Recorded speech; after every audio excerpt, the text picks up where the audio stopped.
This is Patriot. He's actually adopted already, and he's staying at Hillcrest.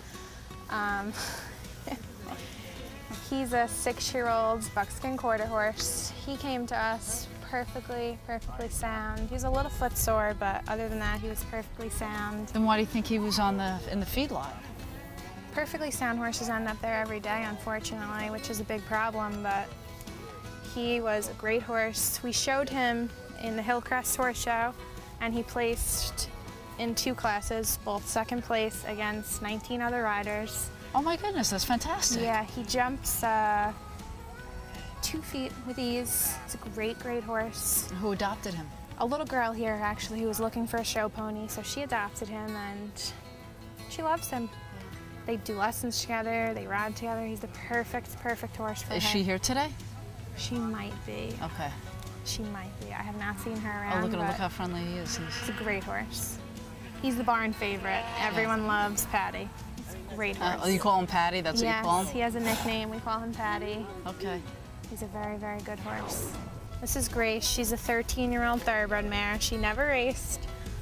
When I got her, she was fully braided, and she had glitter on her hooves. I'm guessing she was someone's horse.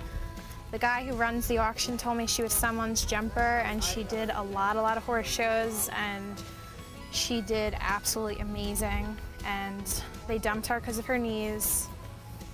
She has a lump on one of her knees, and when she came to us, she was very lame. I injected her coffin joint, and it actually helped a lot. She's a cribber, obviously, and she's absolutely sound now. She's available for adoption. What kind of home would you be looking for? Would she be rideable or no? Oh, definitely. She's very rideable. She can't jump anymore. If so, it would be very light cross rail jumping, but she's very easy to ride. She's not complicated. She's trained to the max. She does everything. Easy transition. She's a great horse. Billy is an 8-year-old off-the-track thoroughbred gelding. He sounds so hoarse because they actually removed a flap on his voice box so he could take in more air when he runs. He's a very competitive racehorse. The sweetest horse in the whole entire world. And there was probably, when we went, 15 bay thoroughbreds there, and he just kind of walked over and started nickering, and I was like, oh, his nicker is so funny. So I said, we have to take him. He's a great horse. He is an escapee. He will undo anything. He'd probably untie that by the end of the day. He's 8 years old now. What are you looking for him? What kind of a home? He actually, we think he has something wrong with his back legs, and he's actually going to get tested for a few different problems. But when he trots, he lifts his legs high. They have a few different names for it. String something. String halt. Yeah. So he does. But string halts are usually fine. He only does it when he comes out, usually for the first little bit. Yep. Yeah. He's a little ham. Look at him. Oh, he's the greatest horse. The greatest horse. Whenever Darlene walks out her front door, he usually nickers to her.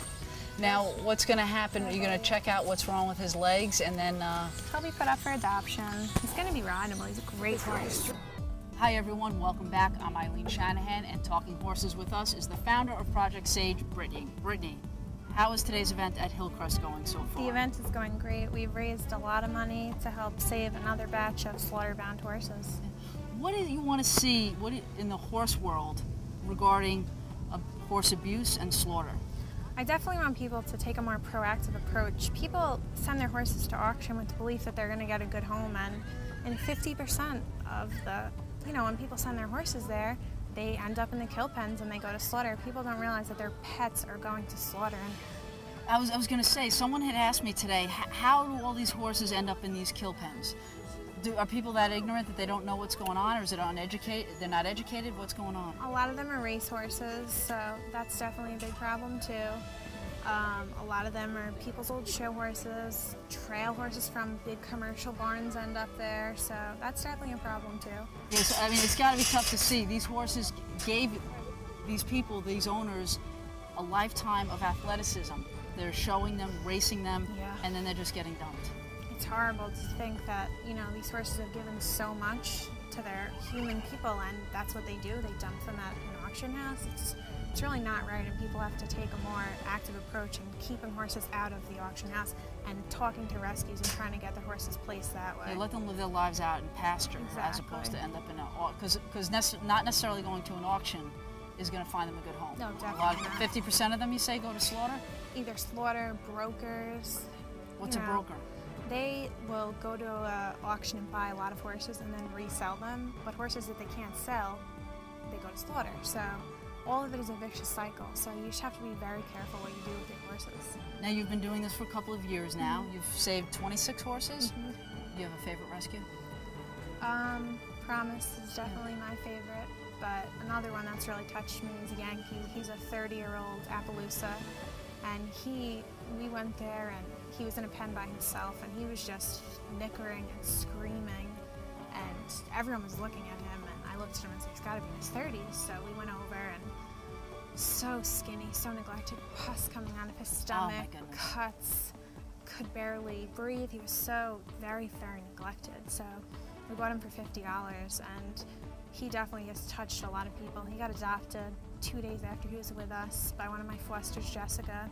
He's touched so many people, and you know, he's 30 years old. He's a big commitment, but he's a great horse. A lot of horses end up being companion horses. Are a lot of them rideable, or is it a mixture? It's a big mixture, but a lot of them are rideable. Probably 75% of the horses I get are rideable. Yeah.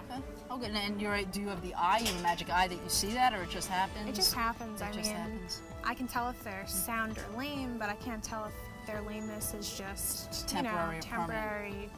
So it all is a gamble. Okay, one more time, how can people get a hold of you or make a contribution? Our website, ProjectSageHorseRescue.com. We take monetary donations. Hay donations is a big thing. It's our biggest bill. It's our hay and our feed, and farrier and vet bills are also something that are very big. The prices, I mean, the price of hay is soaring these days too. So at least $2,000 in hay a month. Oh my goodness, that's quite a bit. Very, very big bill. Okay, so don't forget, donate to Project Sage. The website's on the screen. And if you have any questions or comments about our show, you can email us at talkinghorses@optonline.net. Thanks for watching, and we'll see you next time.